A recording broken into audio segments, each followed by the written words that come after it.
What's up guys, and welcome back to another episode of Career Mode. It is episode number 54, returning today on the back of a bit of a mixed run for Ipswich Town, really. That's the best way of putting it, because despite our loss to Everton, we haven't had a defeat since then, but also we've only won 2 since then. Actually, no, we lost to Leverkusen, didn't we? Okay, it's been a poor run.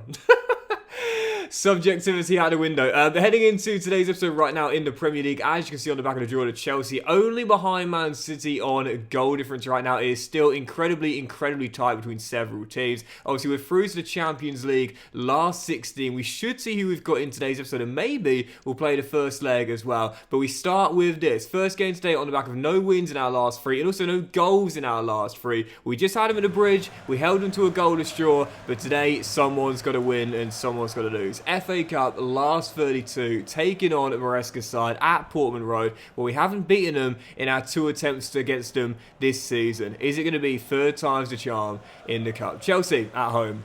Come on, Ipswich Town. As we know, form is so OP, and it's worth pointing out it doesn't just work for results, but it also works for how things have been going. If you've been keeping like a run of clean sheets, the chances are you're going to get another one. If you've been scoring frequently, the chances are you're going to score again in the next game. But also it works in the way that if you haven't scored much recently, you're going to find it hard to score in the next game as well. That's the thing about form. It's not just limited to the actual result itself, but also the way the results come about. So half time here, but once again, Barron can't break Chelsea down, but this is on form right now with how we've been playing. No. 1-0.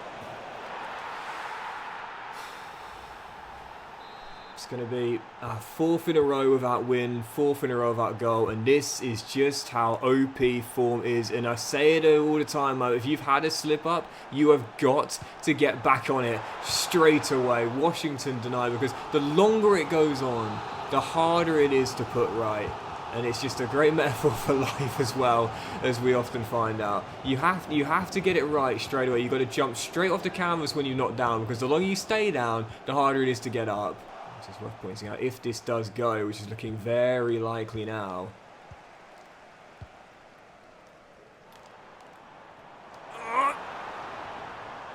Give me a sec. Oh, Washington, what a miss! But that's how it goes, man. That's form. And like I said, it's not just in the case of results, but how the results come about as well. If we're in form, that hits the back of the net 9 times out of 10. But when you're going through it and you're struggling to score, it's no surprise you can't even test the keeper. Oh, man. If this goes, which is looking very likely now and almost definitely now.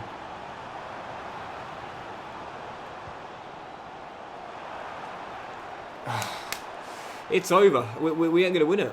I would have said pre-season, this was the most winnable of all 3 competitions. And because of our difficulties in the Premier League, that would have been the hardest to win. And obviously we're not counting the Carabao Cup, because we always throw a backup side out for that one anyway. But this was probably the most winnable. This was the most winnable of the lot. And in the end, knocked out in the 4th round. And our wait for a Wembley appearance goes on. In 6 seasons, I haven't even reached a semi-final yet. And this year, I can't even reach a quarter-final or not even the last 16. I don't think we're ever going to win a trophy. Or at least a domestic trophy. I had no doubt in my mind last year we were going to be in the Europa League final. I had no doubt. No doubt whatsoever. And in the end, we went all the way to win it, which was our expectation. But domestically, honestly, I have no idea how we can ever win a domestic trophy. I really don't. Without really kind draws all the way through to a final, for example. Just can't do it. Just literally cannot do it. I feel like every year, do you know what we should do every year? We should try and qualify for the Conference League. That's what we should do. That's what we should do. We should give up the dreams of winning the championship, because we know we're probably not going to do that, even with 14 to go, only behind Man City on goal difference right now. The FA Cup, no. Clearly, I've got a psychological hurdle in that competition. Never even got past the quarters. So every year, we should try and finish 7th and just smash everyone in the Conference League on our way to winning it. You know that the meme is Sevilla always want the Europa League so they can keep winning that. Ipswich Town will be going for Conference Leagues. We'll be the Sevilla of the Conference League. Red Devils are over our following game. Back in the league, but no wins in 4, no goals in 4. Ten Hag side having a poor year, but I don't know, man. This is terrible. In the last episode when I was talking about how there are certain things you'll just never be able to do as Brian Brobby fires in the opener, I said we'll never win the Premier League. You know, that's a hurdle we'll never overcome. We'll never do it. We'll never be Premier League champions, you know. Just like you'll never see Doxy Boy owning a house in a nice area, financially secure with a decent, well-paid job. You'll never see Ipswich Town winning a Premier League title. Let me re-clarify it. You will never see Ipswich Town winning a major domestic honour. Europa League? Oh yeah, we could win that again if we go into it. Same with the Conference League too. And do you know what? I'll say it now. I'm going to say it. We have more chance of winning the Champions League than the Premier League or the FA Cup. European honours, I think we can get. Domestic honours, I don't think we will ever get one in the cabinet. Yeah, well, it's easy to forget this, but again, first season. First season in the Champions League, we got to the semi-finals. You know, first season we went to the final 4, and don't get me wrong, we had to go via the playoffs, and it's a great move. Don't get me wrong. We also had to win 2 of the knockout rounds via penalties, but it doesn't matter how you get it as long as you do. It's not the journey, it's the destination, you know? As Adley heads just over the bar. So if we can go that far and only get knocked out by the great Real Madrid that have won the CL more times than anyone else in our very first season, what do you think we can do in our second this year? Genuinely, we're going to the last 16. Whoever we face, bring them on. I think we can take them out and go all the way. Yep, the wait for a win goes on. It's a decent point most seasons, but considering the Red Devils having an off year, this needed to be a win. It is, what is it now, 6 games in all competitions without a win. We are really going for it right now. There is no way we stay with Man City in this kind of form. They're going to pull away right now. Yeah, what is it now? Just before we get through to the Fulham game? 1, 2, 3, 4, 5. Oh, no wins in 5, but even so, it's not good. It's not good at all. And I think as we get through to that Fulham game here, we should see the draw for the last 16 of the Champions League. Where, like I said, man, I genuinely think whoever it is, we can take out with our European record. And it is Leverkusen, who, of course, we lost to in the league phase on match day 8. But that was with a backup side, to be fair. It's certainly not an easy draw, no doubt about it. But, yep, I reckon we could take them out. I do. We might have lost to them on match day 8, but again, that was with a backup side. I think we'll take them out. And I'm going to play both legs today, but with 13 to go in the league, on the back of Man City losing home to Chelsea, as the title race is still wide open with 13 games to go. We're back in pole position by a point, but again, only 9 points separating the top 8 teams, and you really can't rule out Arsenal, the champions, as well.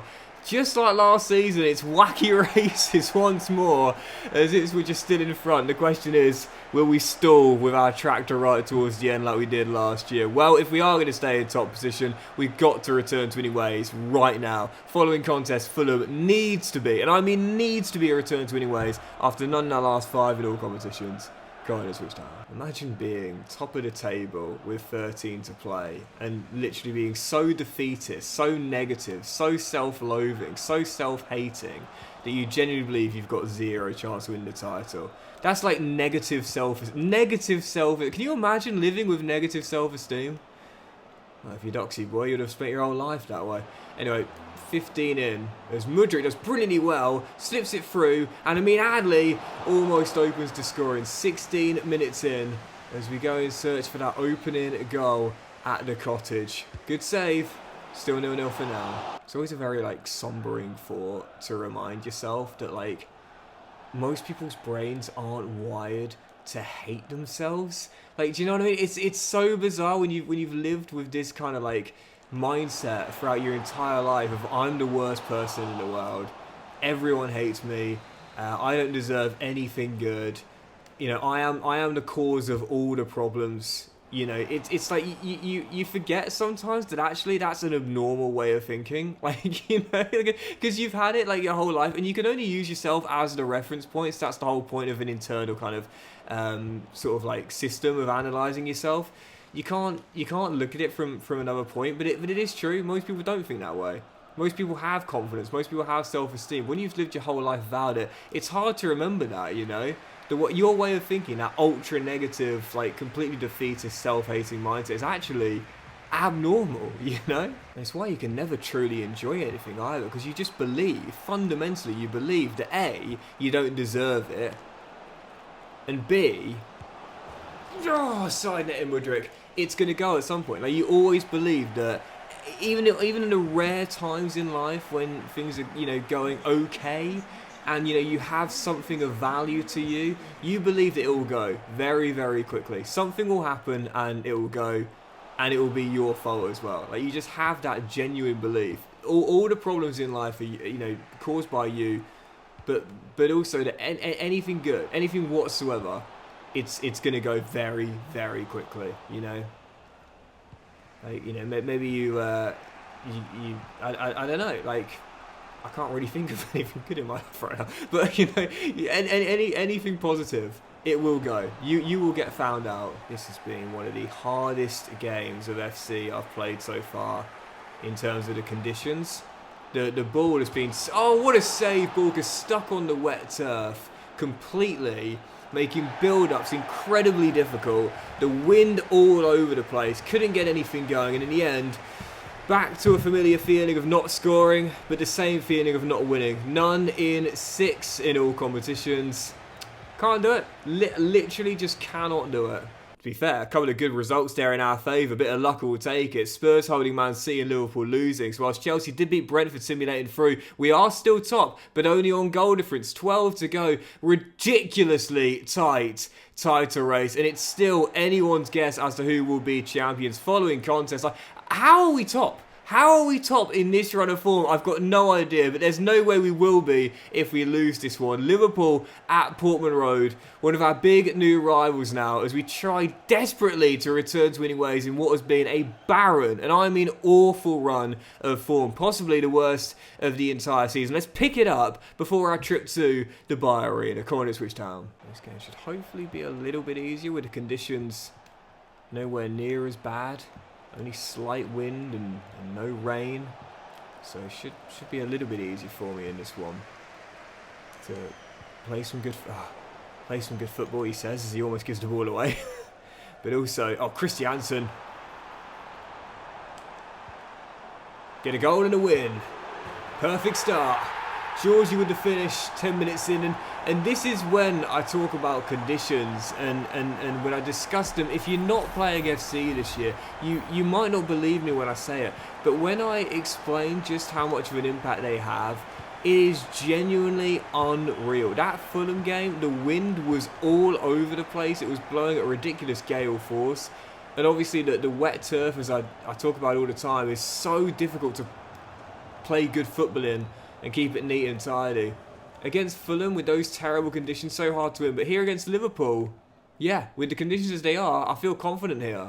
Yeah, I promise you, I'm not exaggerating when I tell you that the conditions have a monumental impact on gameplay. And far, far, far greater than ever before. I would go as far as saying it's unprecedented for them to be as impactful as they are. In fact, yeah, it's got to be. It's got to be. Never before has there been an impact like this on gameplay through weather conditions alone. Genuinely, if you've played FC this year, I'm sure you'll be agreeing with me. And that's why if you have a game like this where the wind is light, there's a little bit but not much of it, and the turf is dry, you've got to take advantage of that, knowing you're battling a team, but you're not battling the elements as well. You know, if we could just win one Premier League title, genuinely, I wouldn't care if we never win one again. Just one. I don't need to be a dynasty like Man City had been. I just want one. Please, sir, can I have one? Georgie denied by Georgie Mamadashvili. Georgia on Georgia. And unfortunately, that Georgian beats ours. Still leading. Oh, as that header goes wide. Now in never territory for Liverpool. 8 to play. Cross to the far post. Headed away with Davis Hassan. Win that winner, mate. And with 7 on the clock, I think that's probably going to do it. If I can just get the ball... Oh, what a ball. To the corner. Forget the second goal, Mudryk. Just go to the corner. Go to the corner. See it out. A huge win after a barren run. And again, just keep it in the corner. Keep it in the corner. Game management. End it. I never used to have to do these sort of things. But such as the difficulty becomes so extreme now. You've got to pull out any stop you can. It will be a win for Ipswich Town. After none in a... Was it 6 games? 6 games without a win? Maybe 7? But man, did we need that. And the perfect motivation going into the trip at the Dubai Arena. We remain top of the table for now. But the question is, like last season, can we hang on to it? Oh, get in. And Fulham holding Man City as well. Chelsea did beat the Magpies, but it means that with 12 to play, we've now taken a 4-point... Oh, no, because Chelsea won. Never mind. And it would have been a 3-point gap, not a 4-point gap. But even so, it's still goal difference then. And there's 11 games to play. My goodness, if there was ever like a person that shows you how important maths is to learn at school, it's me. I can't even do plus, minus, symbols, numbers, whatever. Honestly, stay in school and study maths, kids, honestly. Right, let's do it then. 3 more games today, and 2 of them will be against the German side. Yep, Bayer Leverkusen in the Champions League last 16. We're heading into the first leg away at the Bayer Arena. We, of course, knocked them out 2 years ago on our way to the semi-finals. So, of course, that was on penalties. But as we meet once again, we lost to them in the league phase, but that was a backup side. And genuinely, even though our run recently has been poor, back-to-back games without a loss, back-to-back clean sheets, and back 2 winning ways against Liverpool, I feel confident of making it through to the quarterfinals, even though these guys won it back in Season 2, I think it was, and is still one of the best sides in the world. I feel confident though, and I think we're favourites. Let's go and prove that and get a solid result to take back to East Anglia. Come on, Ipswich Town. And this is a fantastic Bayer Leverkusen team as well, so please don't think I'm dismissing the quality they've got, because there's a lot of phenomenal players there, but... He's on, Mal's keeping him on. The thing is, I just have that much confidence in us playing European football compared to the Premier League. Do you know what it reminds me of as well? I remember Peter Crouch talking about how he would prefer to come up against someone like... I think he mentioned Nesta. I'm not sure who the defender was, but a defender in European football anyway, than a defender in the Premier League. Because his quote was something like... They've never seen anything like me, or something like that, Crouch, of course, for those that are a bit young, was just a giant of a game, quite literally at 6'7", and his reasoning was again because it would be so abnormal, for the teams he would be facing, defenders, for them to not have much experience coming up against a striker like him. So as Jamie fires over what would have been our second, I kind of feel the same way. It's like, the teams in the Premier League have gotten used to us. Teams in Europe haven't. So I really just have that much confidence, honestly. Bayer Leverkusen, heading into this game with their elite talent, I'd rather face them than Leicester. Of course, Leicester's a bit of a... how's that gone in a different case? Because obviously, as we know, they're our bogey team. But it genuinely just feels that way. It really, really does, man, honestly. Everton or Leverkusen. Right now, I've got to be honest. Well, put it this way, we lost to the Toffees at home, but we're tuning up here at the Bayer Arena. Ain't played half an hour yet. Honestly, it's just how it goes, man. Ipswich in Europe, phenomenal. Ipswich domestically, not so much. Christiansen, Mudryk, Georgie, for a first half hat-trick. Di Gregorio gets a touch but can't keep it out, and 32 minutes in, the Georgian has torn apart the Germans. What a first half display. That's the quickest hat-trick I've had in FC 25 so far. It's taken him 33 minutes to net the match ball and basically give us 1 foot into the quarterfinals. Absolute dominance out there. I'd love to find the quote as Daniel Malen hits the post and Davis will get it away. But yeah, I think it was Nesta Crouch used the example of. But Yeah, it was an interesting way of thinking, to be honest, because just knowing again that the chances are a lot of those defenders may not have come up against a forward like him. Who, as I've said before, I think Crouchy, like literally, one of those players who, oh, that would have been absolutely beautiful, and I probably should have just got an easy fourth goal, really, but. Yeah, he's someone who I think sometimes people don't give him the credit. They just see him as a bit of a comedian nowadays, because he is really funny, to be fair. He does a great podcast with his wife. His wife is Georgie off the bar, a glamour model called Abby Clancy, and they do a great podcast together. It's great fun. It's really, really funny. I do try and listen to it when I'm having a bit of a bad mood. So I'm listening to it a lot right now. I'm binging it. But yeah, I think sometimes people forget just how good of a forward he was as well. Not just as a funny man as he is now and doing the old Crouch Fest as well, but also as a forward. He scored over 100 goals in the Premier League. I mean, he was a heck of a striker. He had great longevity, continued his career all the way to his late 30s, playing for Stoke City as well. He was a great forward on his day, man. I think sometimes when athletes go into the media, if they're so comedic, at times you forget just how good they were as players. They become a bit of a meme, but you forget just how good they were at their original job as an athlete. I'll tell you one person as well who's like that. Charles Barkley. Like, he's seen as a comic on Inside the NBA, but honestly, one of the best players over the past few decades, man. Seriously, but Georgie took 10 attempts in the game and scored 3 of them. Not the best shot-to-goal ratio, but he's still walking off with a match ball, and we're flying home with 1 foot in the quarterfinals. I said it, I felt confident, and we're basically there, even with a game to go. Back to England, but staying away from East Anglia. Next up, the champions Arsenal away at the Emirates. 11 to go, and once again, like last season, it is incredibly tight, but I do believe we are going to start to see some separation. If the Gunners want to stay in this title race right now, drop into 10th place, 15 behind, it's now or never. They've got to go on a winning run to end the season off, but for us heading into this one, if we are to stay top ourselves, we need to extend our winning run. Back-to-back wins in all competitions, no goals conceded in our last 3, and no defeats in our last 4 either. Finally starting to turn the corner after a terrible run. Our penultimate game today, Arsenal away in North London. The champions, Cardiff switched on. Flooded Emirates as well. Absolutely soaking wet turf, plus super windy as well. 28 kilometres an hour. Someone convert that to miles, please. As you can see it get hung up in the wind there as it's headed away. But yeah, this is going to be another tough one. With the conditions, as Zaire Emery's shot from range is pushed behind by the Brazilian Alisson, and it remains 0-0 for now.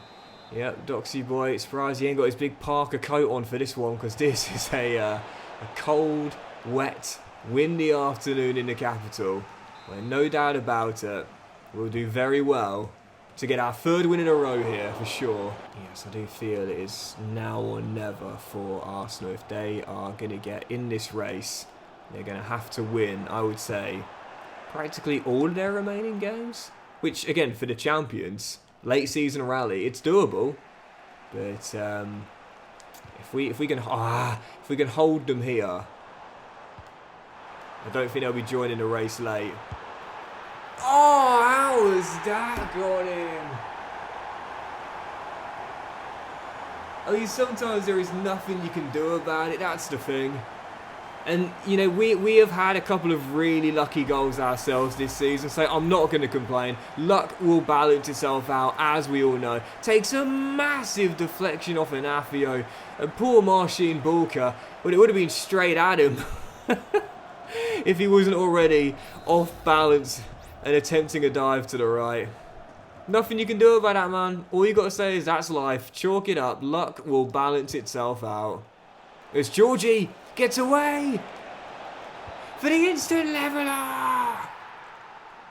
3. The Dubai Arena follows on with the leveller here. Ever since we signed Georgie, he has been what you call a streaky goal scorer, where he'll have like a run of games of like 5 in a row where he scores or assists about 8 goals, and then he'll go missing for like a whole month and not score once at all. He is a streaky scorer. When he's on his day, he's unplayable. The problem is I just can't be consistent with him, Streaky, the very definition. As we're still tired and going for a winner here to keep our run alive. Excellent.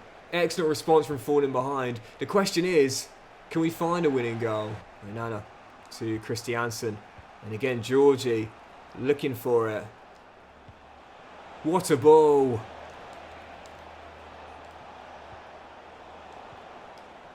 Christiansen! Christiansen! Oh, should have won it. Oh, I think he's probably going to do it, missing a golden chance to win it with the Dane at the death. Oh, not this guy. Not this guy. Not again. Onana's done really well and then just hoofs it long.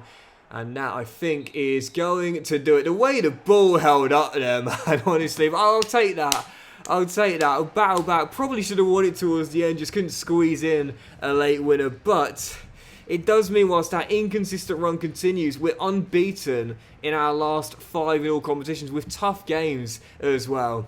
Not the worst result in the world, man. I'll take it. Right, let's go final game today, and I'm pretty sure we'll see the draw for the quarterfinals afterwards. Maybe, maybe not. I'm not too sure, but if not, it will come in the next episode, and that's how confident I'm feeling. With no disrespect to Bayer Leverkusen, holding a 3-goal lead, heading back to East Anglia, where we are normally stronger, and with our record in Europe as well. Yeah, with all due respect to Xabi Alonso's world-class side, I genuinely believe we are basically through after Georgie's masterclass at the Bayer Arena. Our final game, Leverkusen, second leg here in East Anglia. Concede more than 2. Concede no more than 2, I should say. And we are through. Come on, let's switch down.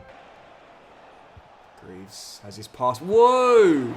Go all the way through to Florian Wirtz, who opens to scoring. Well, the only way Leverkusen get back in this tie is if we let them get back in this tie. That's how you do it. By giving goals away like that. Normally a good defensive side, normally better at home. What do we do 10 minutes in? Give a simple goal to the opponents. I still think we'll be okay, but it's not exactly the ideal start, is it? To Boniface, rolling it through. Bulka with the save. It'll drop to Florian Wirtz, and thankfully Christiansen is there, and it'll drop behind for a goal kick. Well, Leverkusen heard Doxy boy chatting, and they said, let's shut him up. The absolute fraud. As we still find ourselves leading on aggregate by 2. And that's the thing. You know, that's the thing. It's like, you know, it's why, even if you only take like a 1-goal lead back home, it's yours to throw away from there. It really is. And a good save by Bulka makes sure that we're still up by 2. But yeah, it's okay. All we need is 1 more goal, and that Leverkusen goal is already cancelled out. And we're gonna get it through the ex-Leverkusen man himself. Amin Ali wraps it up, and there we go. That'll do it. We are into the quarterfinals, no doubt now. Oh, ball through, Boniface onto it, chips Bulka, 2-1. Chaos of a start to the game here, half an hour in. 2 silly goals to concede. And our leveller on the night cancelled out instantly. But again, we still have a 2-goal lead though. We still got a 2-goal lead, and oh my, what is this for defence, honestly?